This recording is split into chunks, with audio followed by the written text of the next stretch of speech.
Всем здорово. Такой видосик между рассказа по сборке и установке мотора, короче.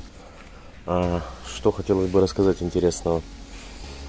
Кто знает вот ГУР, да? ГУР вот здесь стоит, все знают за ГУР.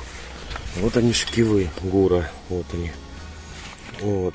Они имеют свойство стираться вот здесь и начинают пищать, короче, при повороте руля. Вот. Как я устранил этот момент?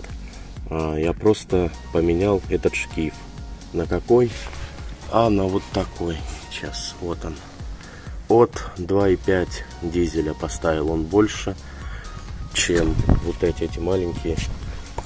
Этот в разы поздоровей. Вот, я его поставил. Все натянул. Думал, будет цепляться, ничего не цепляется. Вот. Короче, все натянул. Писк пропал. Руль стал даже легче крутиться. Вот сейчас даже продемонстрирую, чтобы не было того, что я типа говорю не так.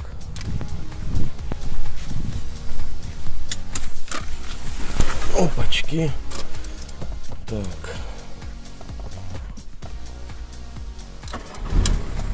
Заводим. Крутим рулем. Никакого писка нету. Вообще, от слова совсем. А пищало просто ужасно. И еще момент. Смотрим. Вот он, этот шкив. Все крутится. Никаких проблем. Все четко, ровненько, хорошо. Так что еще один, так сказать, лайфхак по устранению скрипа, писка при повороте руля. В общем, всем спасибо, до новых встреч.